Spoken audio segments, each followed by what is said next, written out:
Selamat datang kembali di channel Borneo Trader. Bagi Bapak Ibu dan teman-teman yang baru pertama kali menemukan channel Borneo Trader di YouTube, saya ucapkan selamat menonton dan selamat bergabung. Di video kali ini saya akan menganalisa lagi untuk update terbaru pergerakan saham-saham grup karya. Yang pertama ada WG, kedua SBP, ketiga Witon, keempat Waskita, kelima Wika, keenam Adi, dan ketujuh PTPP. Kita langsung saja ke saham pertama. Saham pertama ada WG. WG pada hari Kamis kemarin ditutup terkoreksi 1,57%, kelapa harga 250. Kalau dilihat transaksi asing hari Kamis net buy, tapi kita cek broker smarinya terlihat biasa aja ya, tidak ada yang signifikan antara akumulasi dan distribusi. Kita langsung saja ke teknikalnya.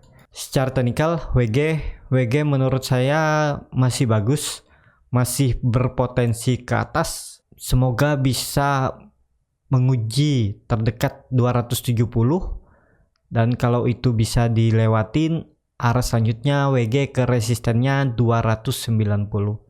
Dan juga WG sudah breakout dari EMA 20 nya, dah satu candle masih di atas, tinggal nunggu dua candle. Kalau dua candle masih di atas 250, berpotensi besar ada mengarah ke 290. Apakah bisa spekulasi buy untuk WG? Bisa Bapak Ibu ya. Cut loss saja di 236 atau 238, itu sekitar kondisi kerugian di 5%, dan target profit terdekat 270. Kalau mampu di breakout, ya arah selanjutnya ke 290. Jadi seperti ini strateginya kalau mau beli ADI ya. Indikator MACD garis biru sudah mengarah ke atas, golden cross, bar chart di atas 0 juga makin tinggi. Ya kalau dilihat cara tren histori sebelumnya, ya ADI bisa lanjut karena sudah membuat bottom di 200, 190. Ya minimal dia naik akan menguji 290. Arahnya masih ke atas, yang punya dari daerah bawah hold tajam menurut saya. Ya seperti itu aja untuk WG. Kita langsung saja ke saham kedua. Saham kedua ada WSBP. WSBP pada hari Kamis kemarin ditutup terkoreksi 0,73%, kelapa harga 270. Kalau dilihat transaksi asing net sell. Kalau dilihat dari broker smarinya terlihat biasa aja ya, akumulasinya biasa aja, distribusinya ya biasa aja. Kita langsung saja ke teknikalnya. Secara teknikal WSBP juga bagus, masih mempertahankan trend line uptrendnya. Ini support trend line, dan WSBP sudah dua candle di atas 260. Harusnya WSBP bisa lanjut menguji terdekat 296. Kalau kita tarik upside-nya sekitaran 8%, cukup bagus. Dan kalaupun Bapak Ibu mau cut loss, ya cut loss saja di sini di 257, sekitar 4,75%, di bawah trend line uptrendnya ini. Dan di situ juga ada EMA 60 support dinamiknya. Jadi seperti itu strategi untuk WSBP. Indikator MACD juga garis biru mulai mengarah ke atas, bar chart di bawah 0 juga makin tipis. Harusnya bisa garis biru golden cross kalau WSBP minggu depan menguji 296. Jadi seperti itu. Kita langsung saja ke saham ketiga. Saham ketiga ada Witon. Witon pada hari Kamis kemarin ditutup terkoreksi 0,53%, kelapa harga 370. Kalau dilihat transaksi asing net sell. Kalau dilihat dari broker smarinya terlihat biasa aja. Kita langsung saja ke teknikalnya. Secara teknikal Witon tutupnya kurang bagus ya, karena 3 candle di bawah EMA 60 tapi masih di atas supportnya 360. Indikator MACD garis biru sudah menyempit dan hampir membentuk golden cross, tapi volume tidak terlihat yang signifikan ya. Jadi masih belum, menurut saya mending wait and see aja dulu. Itu lebih bagus untuk Witon ya. Dan juga Witon apakah bisa spekulasi buy? Ya kalau mau cut loss mepet ya, cut lossnya di 354, itu sekitar 4,2%, dan target profitnya Ya ini cuman target ya, belum tentu juga tercapai. Cuman ya kalau kita trading ya kita harus membuat trading plan. Dan juga ya trading plan itu kalau bisa rewardnya tuh minimal 2 kali risk ya. Nah ini risknya di 4,2% dan kita pasang target reward pas di resistennya di 9,24%. Jadi 1:2 risk reward ya. Jadi seperti itu strategi untuk Witon. Yang berminat beli Witon, tapi ini disclaimer on ya, saya hanya buatkan trading plan ya, keputusan jual beli silahkan di tangan masing-masing dan apapun yang terjadi ya itu ditanggung masing-masing. Jadi seperti itu aja untuk Witon. Kita langsung saja ke saham keempat. Saham keempat ada Waskita. Waskita pada hari Kamis kemarin ditutup terkoreksi 1,58%, kelepas harga 1.555. Kalau dilihat transaksi asing net sell. Kalau dilihat dari broker semarinya terlihat saham Waskita lagi didistribusi. Kita langsung saja ke teknikalnya. Secara teknikal Waskita menurut saya cukup aman karena terlihat Waskita membuat penan nih ya, terlihat tapi kecil. Ada berpotensi Waskita menguji EMA 20-nya di 1600 untuk hari Senin dan hari Selasa. Kalau itu mampu di breakout, Waskita mengarah ke resistennya 1750 dan Waskita akan aman ya selama di atas 1500. Nah, kalau Bapak Ibu yang baru beli ya cut loss kalau turun dari 1500. Jadi seperti itu untuk Waskita ya, titik cut lossnya bisa di cut loss di 1470 atau 1480. Atau kalau Bapak Ibu nggak mau cut loss ya, asal siap kalau memang dibawa ke bawah ya paling dia koreksi lagi menguji EMA 60-nya ini di 1390, kemudian dia mantul lagi kalau memang arahnya ke atas. Tapi kalau dia sampai breakdown 560 dan breakdown 1270, berpotensi besar Waskita bisa ke bawah lagi.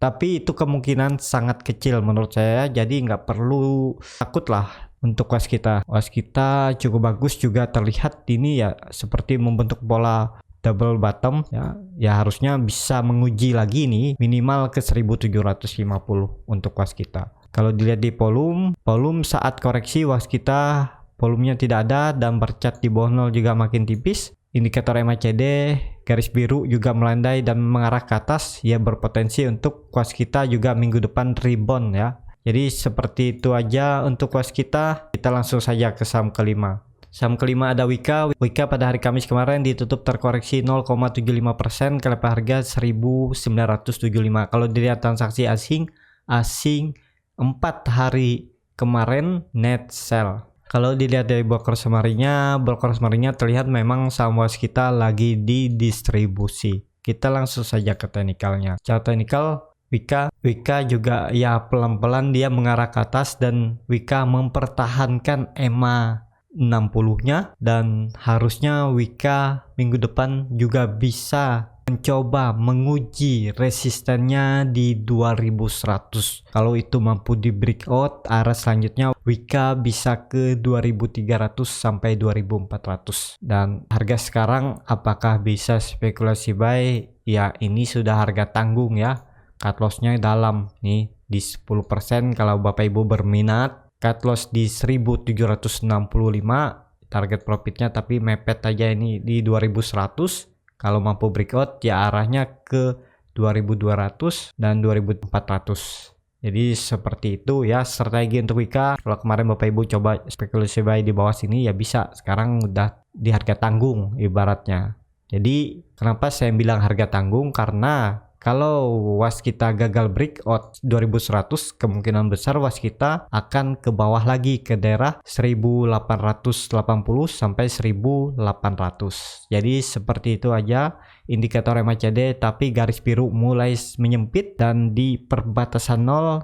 Kalau minggu depan Waskita bisa breakout, ya harusnya garis biru ini mengarah ke atas lagi, bercat di atas 0 terbentuk. Jadi seperti itu aja untuk Waskita. yang mau maksa beli di harga sekarang ya seperti ini ya. Kalau saya strateginya, kalau Bapak Ibu mau ubah atau modifikasi nggak masalah. Tapi kalau Bapak Ibu yang mau wait and see aja dulu juga ya bisa beli di daerah 1780. Kalau beli di daerah EMA 60-nya ini di 1850 ya cut loss-nya lebih kecil di 6,54% dan target profitnya lebih besar ya di 9,9%. Jadi seperti itu aja untuk Quika. Kita langsung saja ke saham ke-6. Saham ke-6 ada Adi. Adi hari Kamis kemarin terkoreksi 0,33%, kelapa harga 1495. Kalau dilihat transaksi asing net buy. Kalau dilihat dari broker summary-nya terlihat saham Adi lagi didistribusi. Kita langsung saja ke teknikalnya. Secara teknikal Adi ya pola-polanya hampir sama ya. Grup karya ini pelan-pelan tapi naik ke atas. Cuma candle kecil terus. Ya untuk minggu depan juga berpotensi Adi menguji EMA 60-nya di 1550. Kalau mampu itu dilewatin, arah selanjutnya Adi ke 1600 dan bisa ke 1800. Dan akan bagus kalau Adi sudah terkonfirmasi breakout dari 1500. Bertahan di atas ini, kemungkinan Adi akan sideways di range-nya ini. Ya peluang sangat bagus ya. Range sideways-nya juga cukup lebar di sekitaran 16-17%. Jadi apakah bisa spekulasi buy? Kalau Bapak Ibu mau buy ya cut loss saja di bawah EMA 60-nya ini di 1385. Itu kondisi kerugian di 6,94% dan target profit swing trade aja langsung ya di 1800, targetnya di 17%. Jadi seperti itu aja untuk Adi. Kita langsung saja ke saham terakhir. Saham terakhir ada PTPP. PTPP pada hari Kamis kemarin ditutup terkoreksi 1,12%, kelapa harga 1755. Dan kalau dilihat transaksi asing net sell selama seminggu kemarin.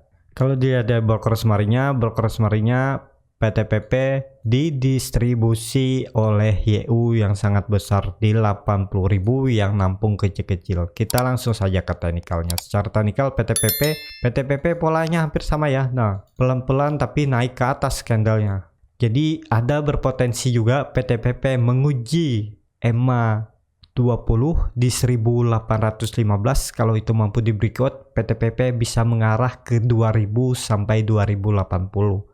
Yang punya PTPP dari daerah bawah hold aja, yang punya dari daerah atas juga hold aja ya. PTPP masih berpotensi besar menguji 2000 dan 2080. Yang belum punya kalau mau spekulasi buy, tapi ini disclaimer on ya, kalau Bapak Ibu mau buy ya cut loss saja di sini, mepet aja cut lossnya di 1670 atau di 1650, sekitar kondisi kerugian di 5% dan target profit kita pasang swing trade aja. Atau menutup gap ini aja nih. Ini ada gap kecil di 1940 ya, sekitar 10%. Jadi 1:2-nya.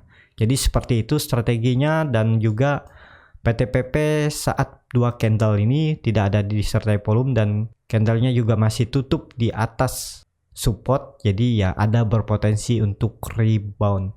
Indikator MACD juga garis biru sudah di daerah oversold dan menyempit mengarah ke atas. Bar chart di bawah 0 juga makin tipis, harusnya ya PTPP minggu depan bisa rebound lah, minim ke 1940. Ya seperti itu aja untuk video kali ini. Terima kasih untuk Bapak Ibu dan teman-teman yang sudah menonton video ini sampai habis. Apabila channel Borneo Trader ini bermanfaat dan bisa menjadi bahan pertimbangan Bapak Ibu dalam membeli, menyimpan dan menjual sahamnya, bisa klik tombol berlangganan dan nyalakan lonceng notifikasi. Ada kritik, saran, ataupun pertanyaan, bisa langsung tinggalkan di kolom komentar. Bagi Bapak Ibu dan teman-teman yang sudah mendukung channel Borneo Trader di saweria.co/Borneo Trader, saya ucapkan banyak terima kasih. Bapak Ibu juga berkontribusi dalam pembelian buku-buku bacaan untuk anak-anak di pedalaman Kalimantan. Sampai ketemu di video selanjutnya. Terima kasih.